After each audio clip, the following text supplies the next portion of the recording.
IC Law, for those who don't know us, we are the best law firm, the second best law firm in the world, but the best law firm in Hamilton.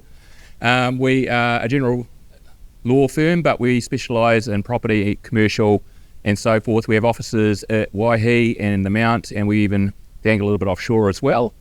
I was excited today to be doing this. I was talking to Owen, one of our founding partners over there.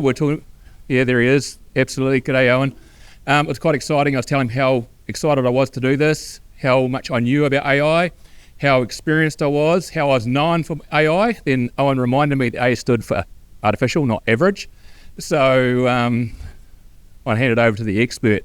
One of the things I am good at is building high-performing teams. And for the last 9 years, I've been practicing that craft, either at Hamilton City Council, where I was the chief executive for 7, or as a consultant. And one of the things I've learnt is the ability to build organisations that perform is to continue to be curious, to continue to learn, and to continue to push the boundaries. And I always asked, when I was either growing individuals or growing teams, how can we do things differently? And one of the challenges is always around process, technology, and people, and how can you make each one of those areas, which is like the foundation for any organisation, bigger and better. And one of the challenges that AI provides, opportunity, or maybe it is a challenge, is how we can potentially leverage those three together more efficiently as well. So one of the things that I'm asking you today is to have an extremely open mind, think about the possibilities. You can't discount something unless you understand it. So don't discount anything until you've gone further into it to understand it as well. So it's a big part of it. So really excited. I'm not quite going to hand over to the professor yet. I'm going to ask Philip to come forward and talk a little bit about Business Connect. Would you like to do? Yep.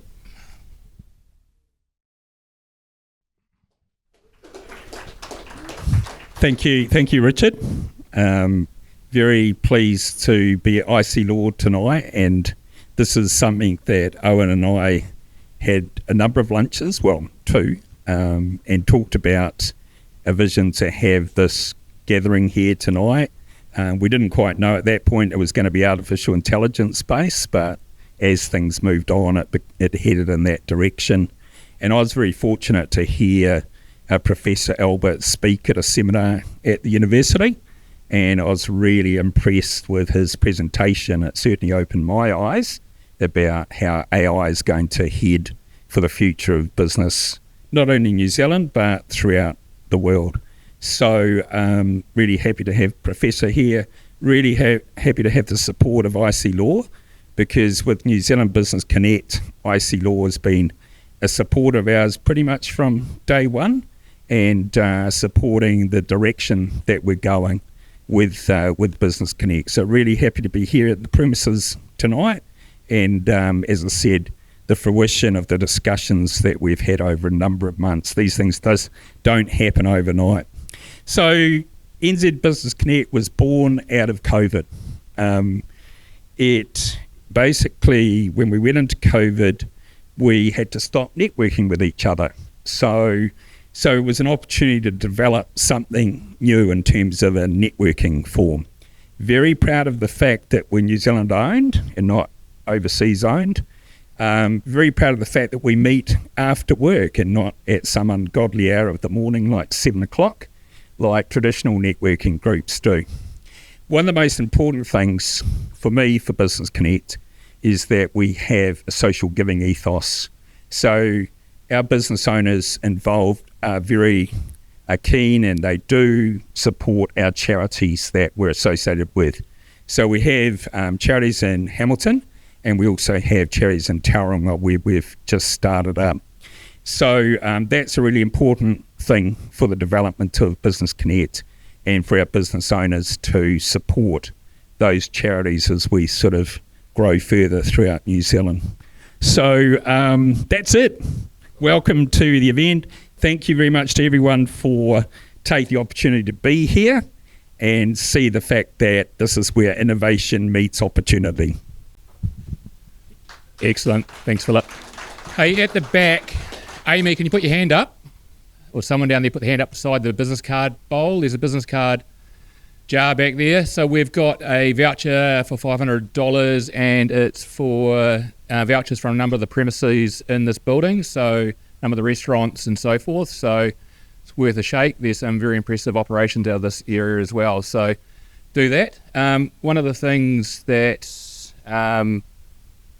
we try to do as a law firm is we try and support our community. We have, like we said, a number of offices around the place, and we've decided as a law firm to be different. We could put the community at the heart of what we do. So we drive our clients, we lean in, we push them to be prosperous, but we also push to ensure we get better community outcomes. Through what we do, we want to make an impact.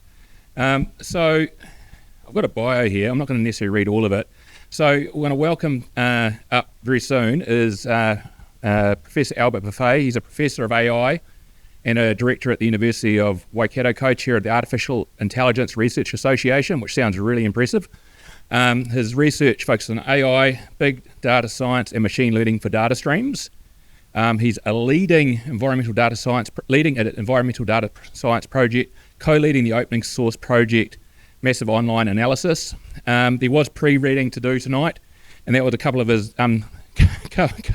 his research papers he contributed to. So everyone's read their black box model explanations of local linear approximations, adaptive prediction intervals for data stream regression, and I'm sure everyone's read Preventing Discriminatory Decision Making and Involving Data Streams as well, because he'll be asking the audience questions later on. No, all seriousness, Professor, come forward.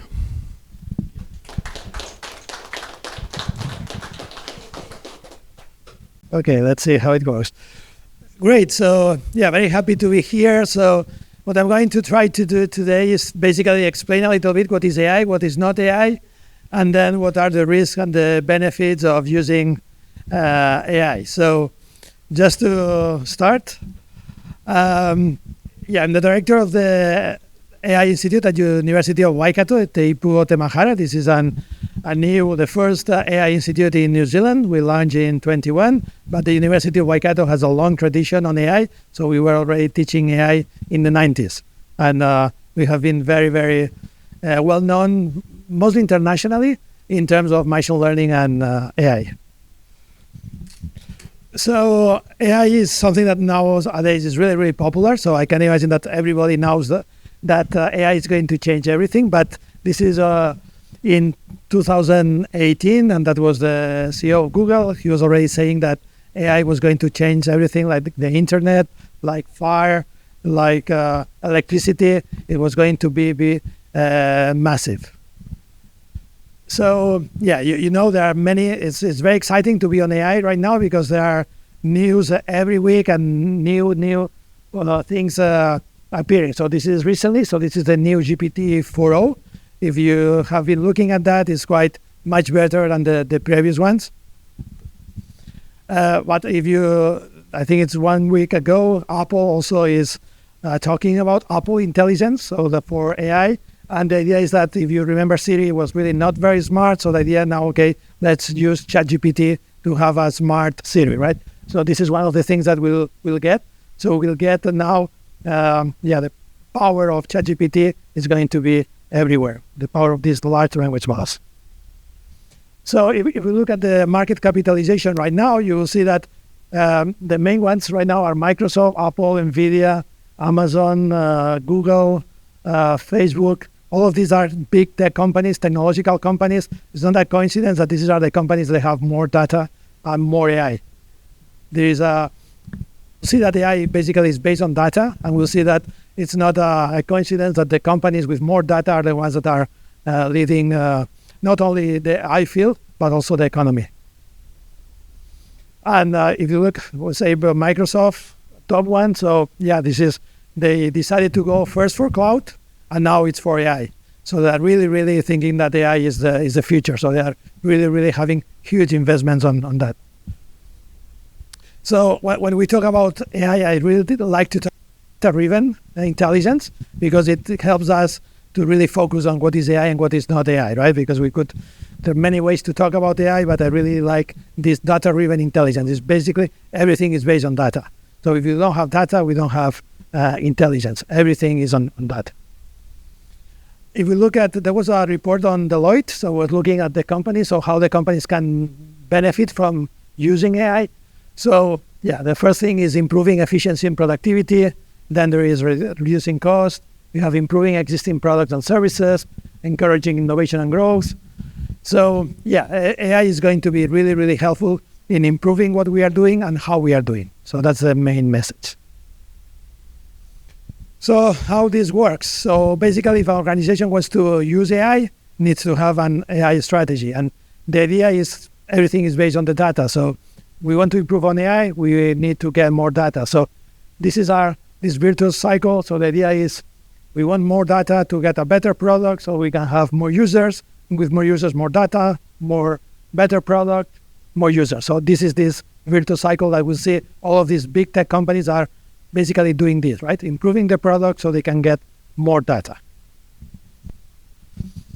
So what is ChatGPT? As you know, AI is quite exciting right now because in November 22, ChatGPT appeared, and then everybody realized that this technology was very, very powerful. So ChatGPT is a large language model chatbot that is based on using this, what we call large language model.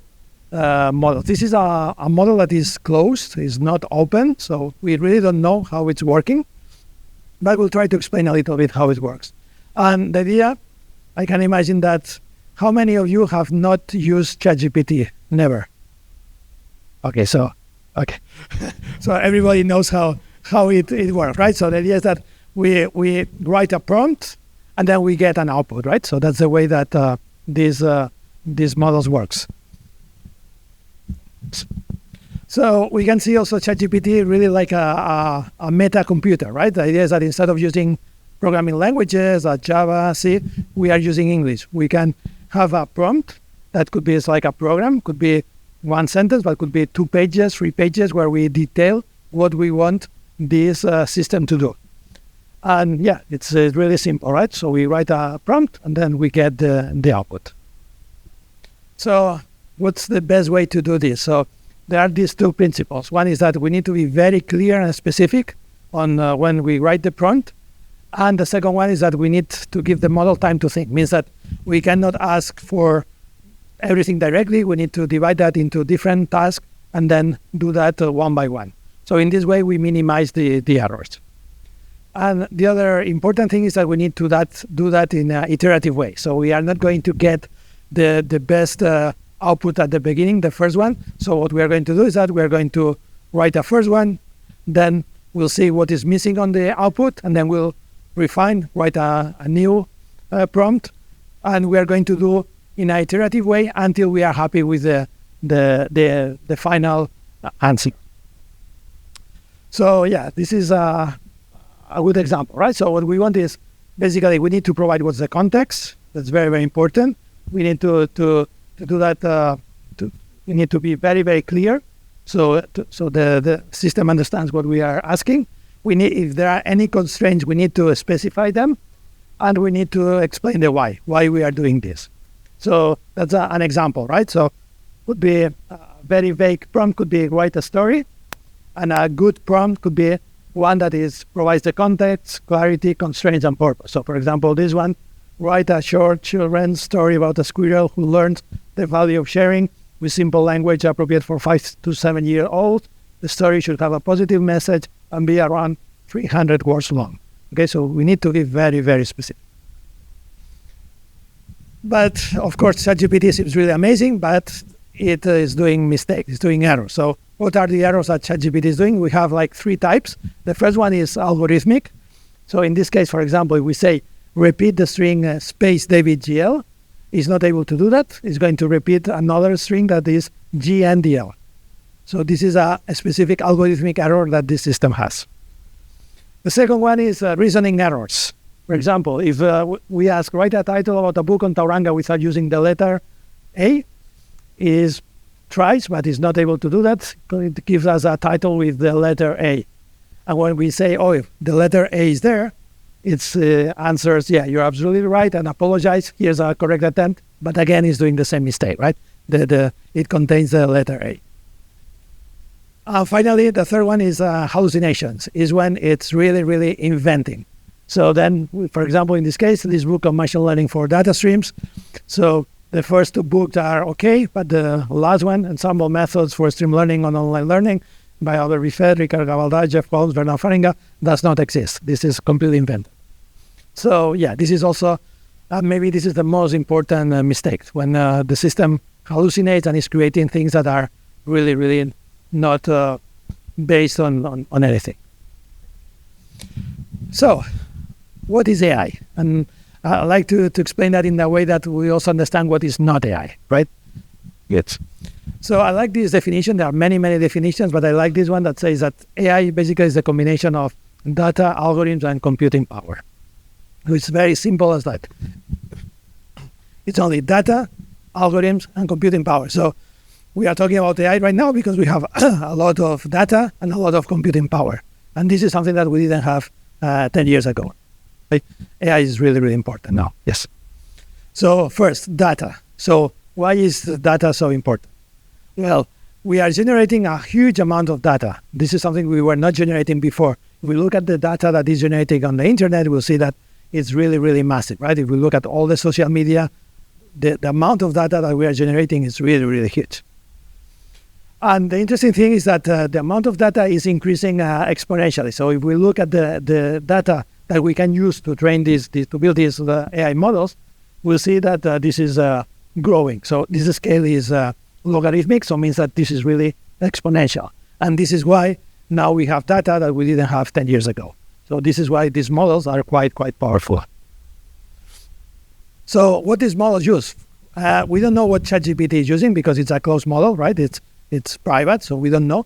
What we know is what the open source models are doing. So in this case, this is from Llama, from Facebook. And here we know what data they are using to build this model. So what we see is that there are different data sets. The Common Crawl C4, that's the internet, so it's data from the internet. And then they have GitHub, Wikipedia, books, archive, Stack Exchange. But the big thing, this 4 terabytes of data, it's basically data from the internet. So you can imagine that then, if ChatGPT is based on data from the internet, everything that ChatGPT is going to produce is going to be based on that data. Okay, so that was data. That's really, really the core. So now let's look at the algorithms, so how we build these models. So there are different types of algorithms. So basically we say that machine learning is a subfield of AI. And this is the most, let's say that from the last 10 years, we are getting very, very good results on machine learning, more specifically on deep learning. This is a specific topic that uses neural networks. And now in generative AI. So because these large language models, these GPT models are models on generative AI. So this is, as you see, this is only a small part of our AI. So AI is really, really huge. But when we talk about GPT, it's only a specific part of this big wall of AI. So just let me give you an example. So imagine that we have a website and we want to be able to predict if a visitor is going to be a customer or not. So the idea is that we are going to be, if we have an expert, he will have a mental model and we'll be able to decide if this visitor is going to be a customer or not. If we have data, what we have is data that is a tabular data. We have like in a spreadsheet, and then we can use this data to build a machine learning model. And this machine learning model basically is going to put this data into data points. And then from these data points, we can build these models. So yes, for example, in this case, these are the points. And then we need to decide if this point is going to be a customer. So as we see, this is the first one. This is very, very simple, majority class. We look at the majority class. We see that the majority class is non-customer. So we decide that this is going to be a non-customer. Another machine learning model could be a linear classifier. We have a line. The ones that are on top are customers, and the ones that are below are non-customers. Another one is these nearest neighbors. What we do is we look at the similar points, the nearest neighbors, and then looking at that, we look at the majority one of them. In this case, we have 2 that are customers, so we decide that this is going to be a customer. So this is our machine learning models, are quite easy. Now, how ChatGPT works. Just to say it in a very easy way, it's not going to be easy. Okay, so let's see.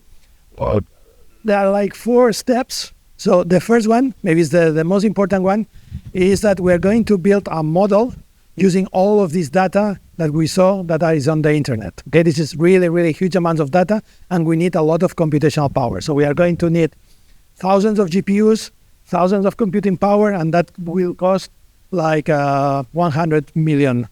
So it's going to be very, very expensive. And this is based only on building a model that is able to predict the next word. So we write a sentence, and it's going to predict the next word. And we iterate this, and then this is what ChatGPT is doing, predicting the next word in for many, many, many times. So that's the first step. This is the most expensive one. Then the second step is that, okay, so this is huge amount of data. Now, how can we improve that? Just put quality data. So then these companies are paying people to write manually answers. And then with these answers, they can improve the model. So the idea is to really, really build a high quality data set and use that data set to improve the model. This is not so expensive in the sense of computation. So it's only 100 GPUs and could be done in days. It's really, really, but this quality data is the one that makes the system work so well. And finally, we have what we call reinforcement human learning. So the idea is to get people that they provide and say if the answers are right or not. And with this human feedback, we can iterate and improve that. So this is really how ChatGPT works. Again, it's really a huge amount of data, a huge amount of computing power. And then from there, we can improve that with high quality data and also high quality feedback. So that's the way that we build these models. So we say the data algorithms and finally computing power. So yeah, we are talking right now about AI because we have a huge amount of computing power. So if we look at that, computing power was doubling every 20 months, but from the last 10 years, it's doubling every 6 months. So we have a huge amount of that. And if it's not a coincidence that NVIDIA now is selling so many GPUs, right? So yeah, this is why right now we have so many, these models are so powerful because we are using a lot of computational power to do that. What's the problem with that? Well, the only problem is the amount of CO2 tons that we need. For example, if a human traveling from New York to San Francisco is 1 ton of CO2, the lifetime of a car is 63 tons of CO2. Building GPT-3 was 500 tons. GPT-4 should be 10 times this, and GPT-4o 10 times more. So as you can imagine, this is a huge amount of energy that we are using to build these models. And finally, yeah, I'd like to mention this open source. There is this discussion if this model should be closed or open. You know, companies, they prefer to have closed models, but it's true that having an open source model, we can understand what's going on there, right? And especially this ChatGPT, these large language models, if they are going to be used in critical applications, we should be able to understand how they were made. At the moment, it's private, so we don't know how ChatGPT is made. We know how Llama from Facebook, that in performance is similar, is made, but we don't know how ChatGPT is made. So Microsoft was very anti-open source at the beginning, but now, they embrace open source, and now they are very, very open source friendly. So, and for example, Meta just released this Llama 3 model. It's like ChatGPT, but it's open, so it means that we can get the model and run it in our computers, in our systems. So this is really, really powerful because we can understand what's going on. And Google, for example, at the beginning was only providing closed models like Gemini. Now they are also providing open models like these Gemma models. So it seems that now it's clear there is these 2 options. So we can use a closed model or we can use an open source model. Just to mention briefly what we do at University of Waikato, we have this Weka software. This is an open source software, and it's quite has been quite popular overseas, has been used in many universities, has more than 10 million downloads, and many companies have been using that as open source. So for example, in this case, this is from Google for developers that are teaching how to use Weka, and it's a nice course on that.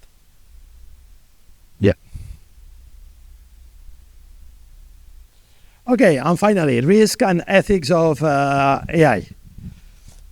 So remember, I mentioned that AI is data, algorithms, and computing power. So the risks are going to be on data, algorithms, and computing power. So data, what are the risks on data? Well, there are two. One is privacy, right? So this is something very, very important. We don't know how these models are used, but it's very important that the data that they use, they get that in a right way. And that's also related to the Maori's data sovereignty that is really, really important in New Zealand. And the other important thing is fairness. It's very important that the outcome is really, really not biased. I'll give some examples about that. And finally, in terms of algorithms, it's very important that we need to understand how the predictions are made. We need an explanation. So every time someone is using an AI system, we should be able to understand how the prediction was made. So let me show you an example. So that was many years ago. That was from Google. That they did this mistake. They built this machine learning model, but they were only using pictures from white people, and then the model was not able to deal with people with from other races. So that was a big thing. So that's the problem. If the data is biased, the output is going to be biased. Or another example that was from Amazon, that they were using AI for recruiting people. And again, as the data was based on males, they were discriminating using that. So that's why it's very, very important to understand how these systems work. And this is why explainable AI is really good, because it's going to give us an explanation, right? So when we are doing a prediction, what are the things that we are using to make this prediction? Just to finish about this, privacy is really, really important. So this is something that if you look at the laws in terms of AI, privacy is really, really one of the most important ones. If you look at Europe, the EU AI is based on the GDPR. So privacy, it's really, really core because, as I said, AI is based on data, right? So this is very, very important to take this into account. And in terms of explainable AI, so we want an explanation. So for example, in terms of images, imagine that we have a machine learning model that is telling us, is classifying animals, is telling us which animal is this. So we want to understand how it works. And in this case, we want to understand what are the pixels that the system is using to make a prediction, right? So then we can see if the model is working. Because imagine that in this case, it's a cat, so it's getting the right pixels. But if it was prediction with the wrong pixels, maybe from the background, then it could be very, very important to understand that could be a problem. And finally, as I mentioned, that AI is data, algorithms, and computing power. If we look at computing power, we should also start looking at the energy that we are consuming for this system, right? So maybe we should be using systems that use less energy.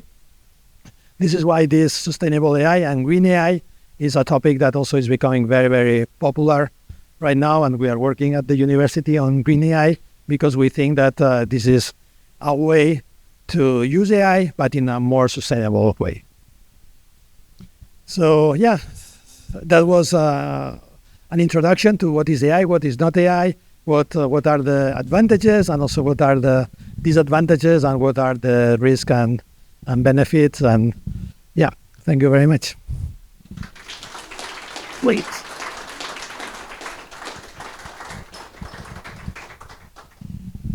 Wait. Cool, guys. Who's got questions? We make and more energy efficient. Have you got some ideas? So there are different ways to do that. So, for example, what we are doing is that we are working in a way that we build these models only doing one pass over the data. So the most efficient way is not to do many iterations, many passes over the data. So a good way to do that is only do one pass over the data. So this is one way. The other way is try to compress the data so that the models are much smaller and then they consume less energy. These are maybe the main approaches. Of course, there is a lot of people working on this right now, and maybe right now we are talking about large language models as the most cool technology ever. But maybe in 1 year, 2 years, there is something similar that is much energy efficient, and maybe we get the same results. So the nice thing is that it's an important topic, and many people are already working on that. Yeah. Just don't put into ChatGPT how to save the environment, because you're not going to. Albert, we're using a model of AI using Zapier and GPT-4.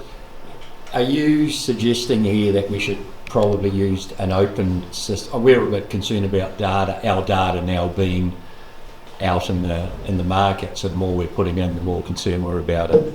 Are you saying we should probably move from GPT-4 to an open? That's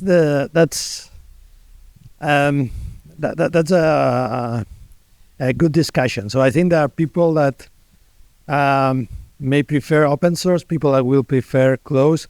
At the beginning, was very important, maybe not to have the data in there, because that could be they could use that. The thing now is that that's becoming really, really standard.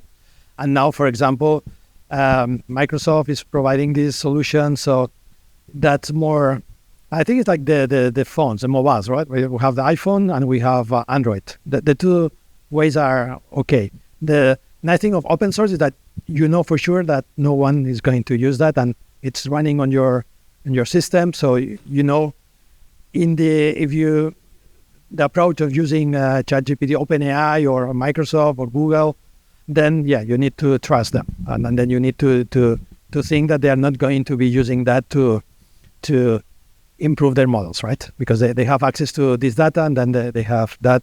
And then there is also the cybersecurity aspect, right? What happens if someone gets into the systems and get access to the data? So I'm more open source friendly. So we at the university, we work on open source models. So my preference is to try to be local and have your systems in-house, so you know for sure that no one is going to be able to get access to that. But I can understand that it's much simple and easier to just use a cloud solution and just have the things there. So the two solutions are. Super though, will it machine learn? So in theory, they say that they are not going to use that. So in theory, they say that this is. So it's a matter of trust. I think that they should do that, because if anyone discovers that they have been using the data to train the model, this is also a very interesting thing. These models are really black boxes. We don't know.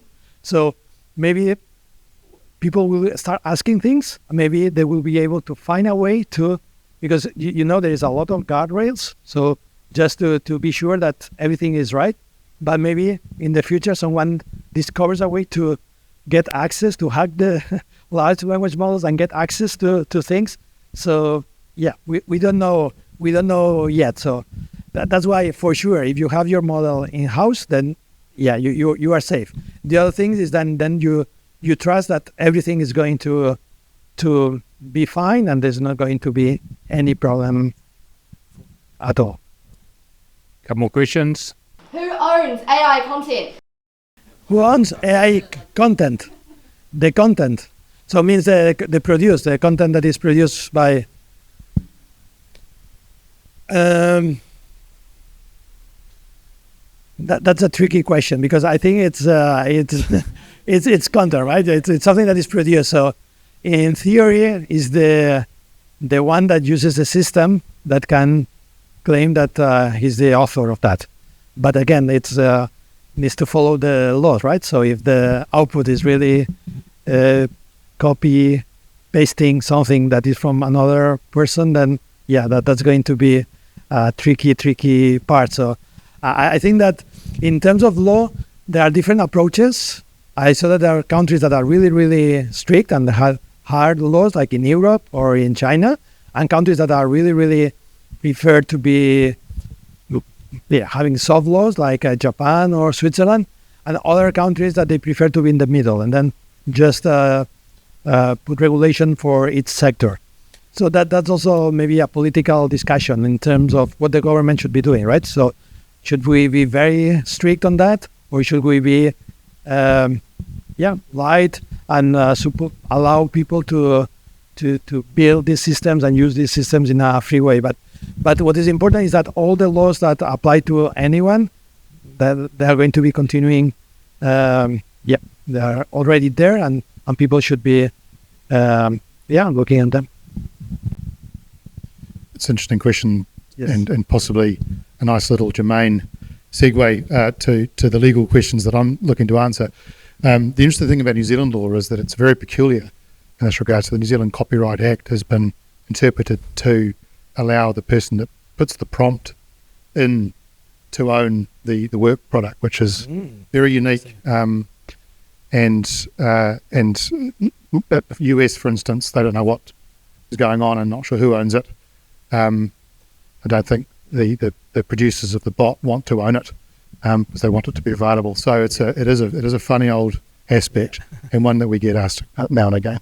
So in New Zealand, if you put the prompt in, you own the copyright and the work that it produces.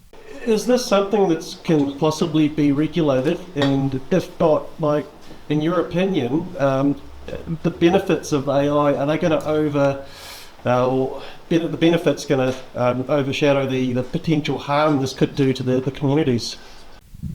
Yeah, thanks. That's a very good point. I think that it's like any technology, right? Any that can be used in good ways or in bad ways. So that's something that it's clear that for sometimes I like to see AI basically as a computer science on the steroids, right? So we can computer science, again, it's also very useful, but can be used in bad ways or in good ways. So AI is going to be able to be used in really, really bad ways.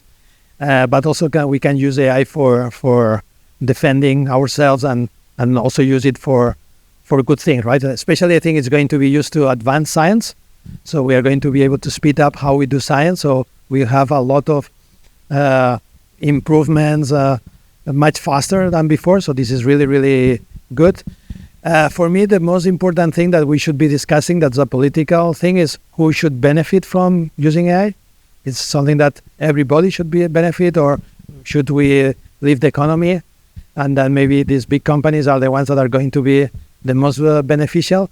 And then if we are going to be creating a digital divide between the people using AI and the people not using AI, so that means organizations using AI, organizations not using AI, or countries using AI and countries not using AI. So I think that there is a lot of risk, and I think there is not only a technical discussion, it's also a political discussion. So I think that there's something that everybody we should start thinking on that, because in the future we'll need to make decisions on that. Yeah. In some countries, I heard that they automatically start tapping their phones because if they heard something which should be the norms, and they start tapping them. So they keep an eye on it if that activity keep going on and everything, and that's how they got them. Yeah, that's a good thing. Yeah, sorry, that's a good point. The thing is that it's not related to AI; it's more related to communication, right? If all the communications are digital, then everything goes through the internet. Then it's quite easy to monitor. And then we can use AI, but we can use only standard computer science techniques to monitor that, and then that's.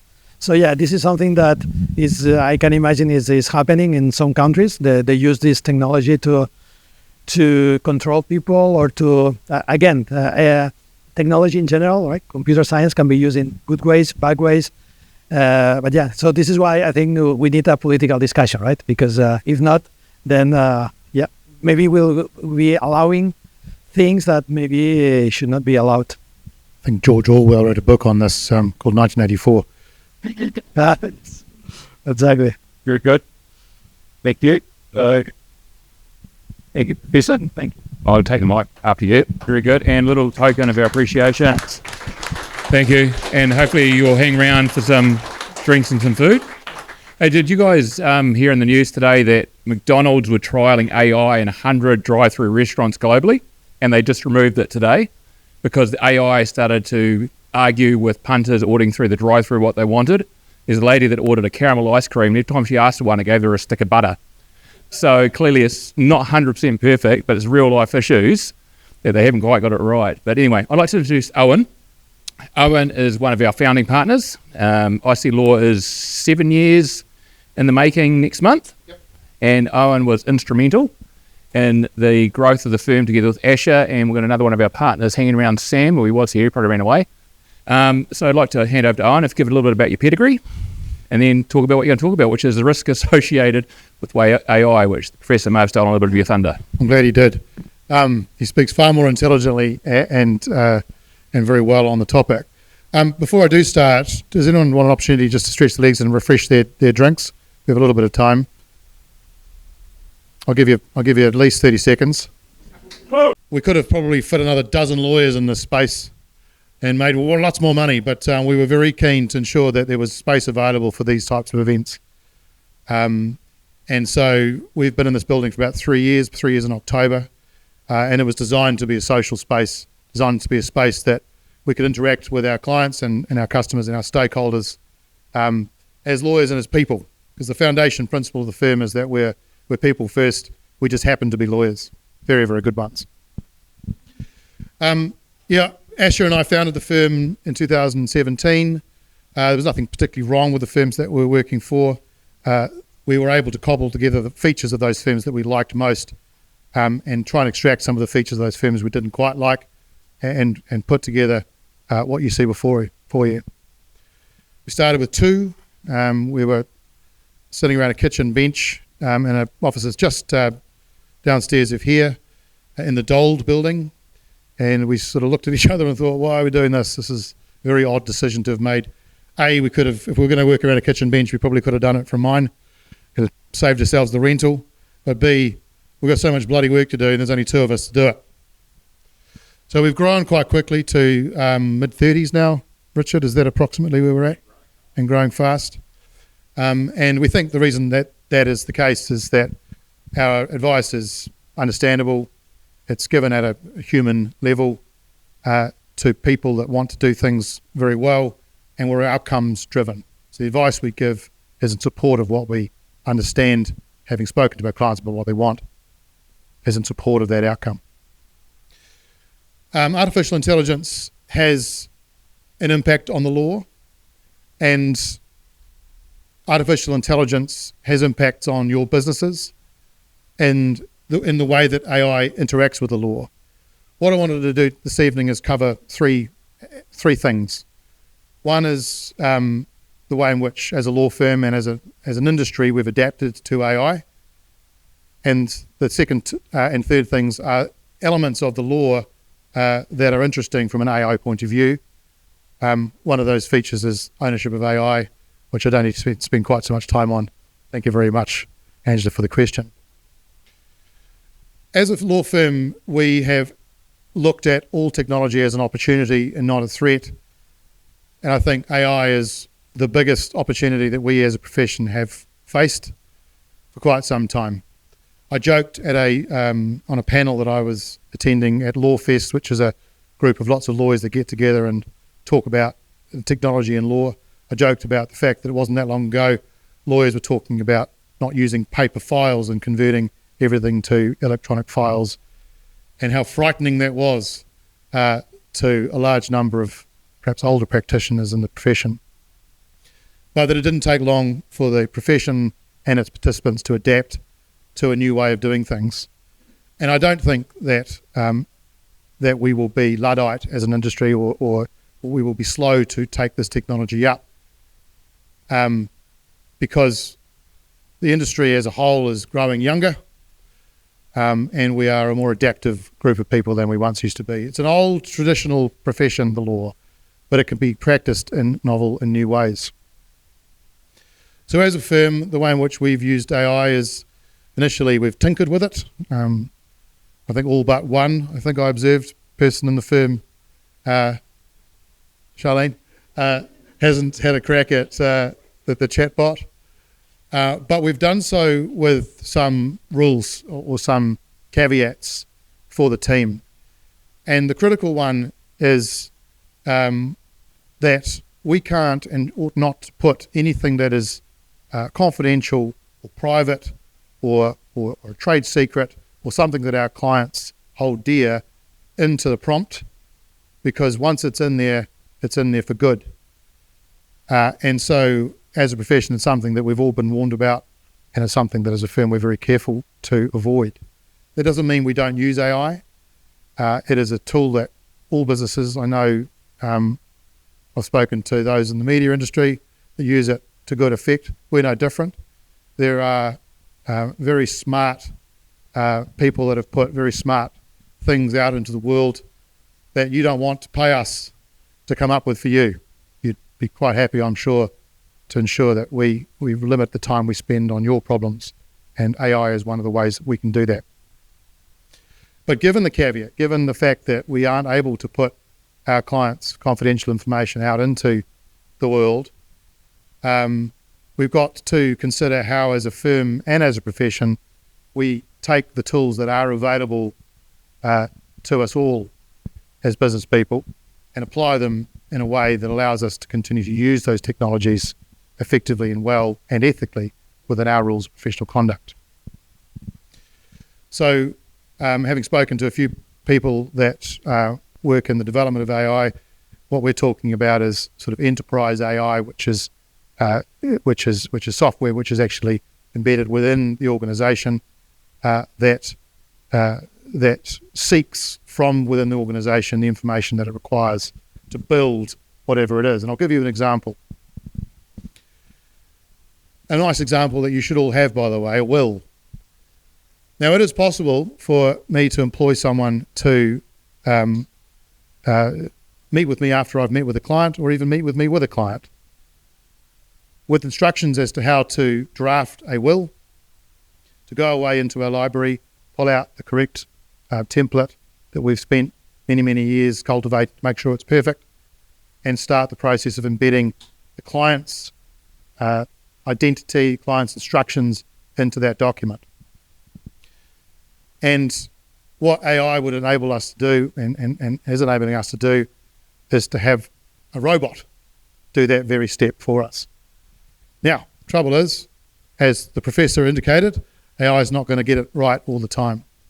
And this is why we don't see that being the replacement of our lawyers. We see it as an enhancement of what they do with their time. Lawyers don't love drafting wills. Might shock you to learn. We actually quite like talking to clients about what they want to achieve and how a will unlock what it is that they want to achieve. Wills, for instance, are really about certainty, and a lot of what we do as professionals is about delivering certainty to our clients.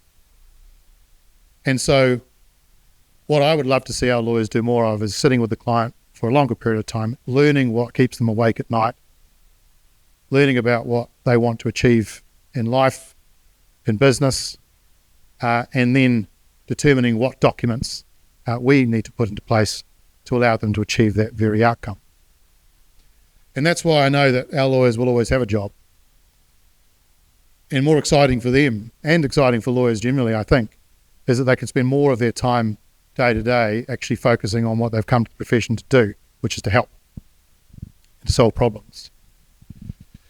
And I mean, I'm some self-interest here as well, I suppose. I certainly want to continue to grow this law firm and continue to grow our client base and continue to help people. So I certainly don't want the robots to take this job away from me. And I'm sure that they won't. And the reason for that is that people do business with people.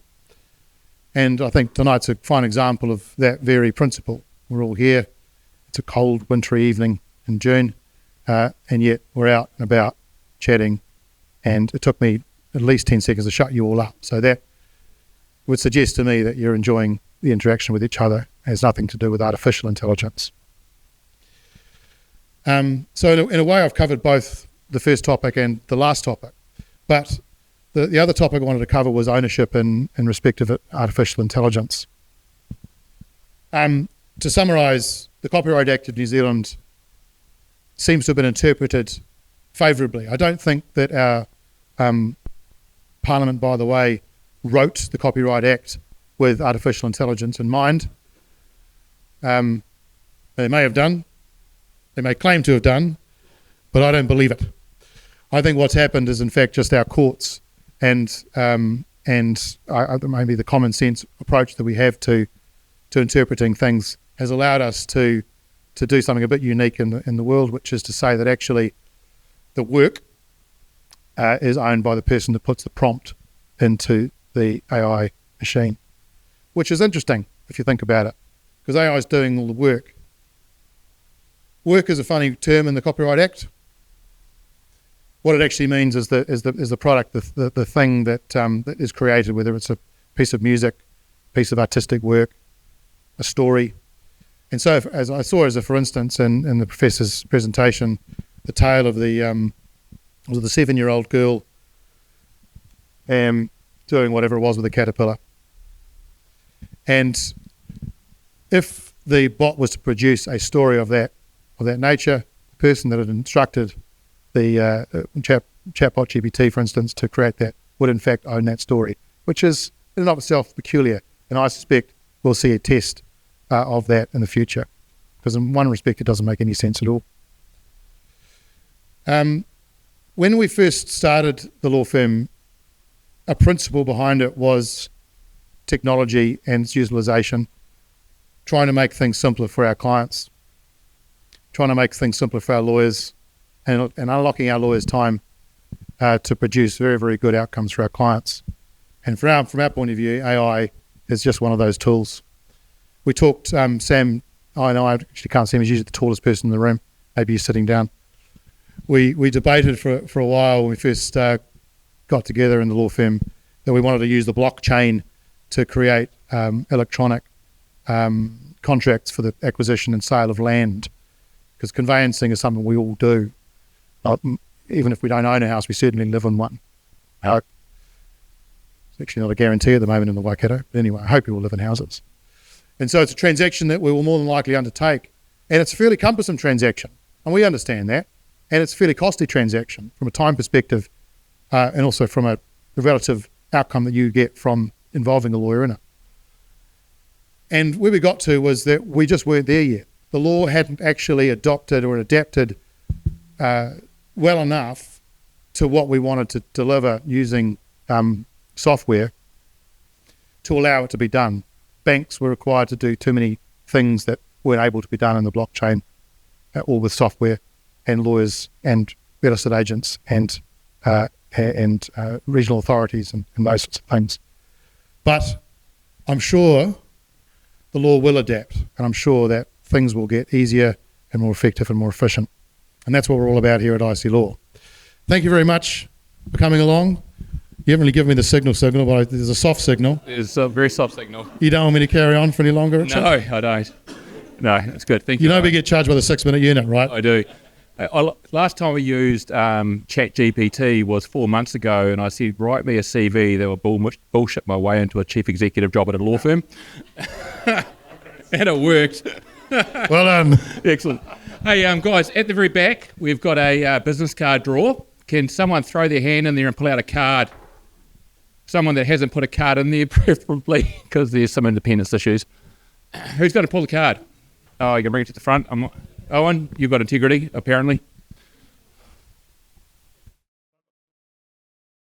Very good. Here we go. I see Law. Owen. Oh, no, it's Kate Wilson now. Our resident IP professional. Excellent. Well done, Kate. Very good. Please come forward. Here we go. Hey, guys. Thank you for joining us. It's always a pleasure to partner with New Zealand Business Connect. And I really appreciate the effort you put into setting this up. And Charlene, who's floating around back there as well, thank you so much as well. Great team. There's still a few beverages left. There's a lot of food left. Great opportunity for a bit more networking. So please do. Thank you so much. Thank you for coming.